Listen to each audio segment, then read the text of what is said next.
For science, I'm going to read our book that we have from Epic today for Wednesday. It is called Living or Non-Living, which is what we are learning about this week. You guys have been learning about living and non-living things, and I'm going to read you another book. And this one is written by Kelli Hicks. It's alive. Think about the world around you. How do you know if something is alive? If it needs food, water, and air to survive, it is a living thing. And this says, goats breathe in the fresh air as they look for a stream to get a drink of water. What's for dinner? Living things need food to make energy. A pig eats slop. It must be living. Yesterday we did our chart about living and non-living things, and we answered questions about them. We did a duck, and we know that a duck is a living thing. Well, here's another animal, a pig. A pig is also a living thing. And this says, a farmer mixes cornmeal and water to make slop used to feed pigs and other livestock. Plants are living too. They make their own food with a little help from the sun.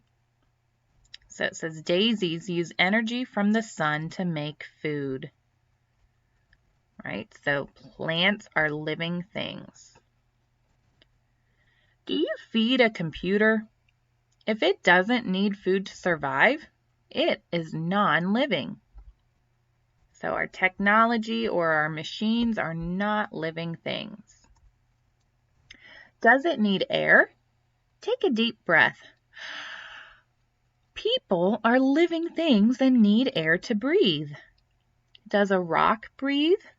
It must be non-living. So we talked about when we read yesterday about the boy who wanted a frog as a pet, and they talked about a rock being a pet just to be silly. We know rocks are not living things. Are you thirsty? If it is a living thing, it needs water. Water helps living things stay healthy. A horse drinks water. It must be living. A bicycle doesn't drink water. It must be non-living. Does it move? Living things can move. Some living things hop, skip, or run. Plants move too. They turn to face the sun, and they open their flowers to bloom.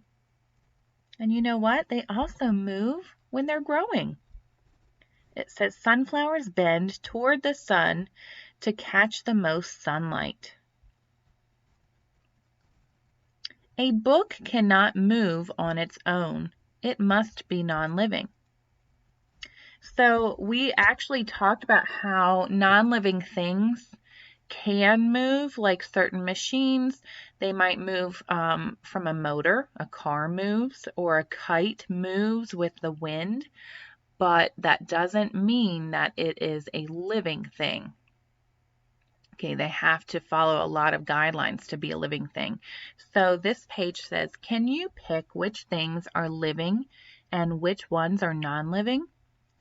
So these plastic shovels, are they living or non-living? They are non-living. All right, a tree grows from the earth. A tree is a living thing. Then we have paint. Paint is non-living. We have a ball. We know a ball can move when we hit it, but a ball is a toy. A ball is non-living. Then we have a turtle, which is a type of animal, and we know that animals are living things.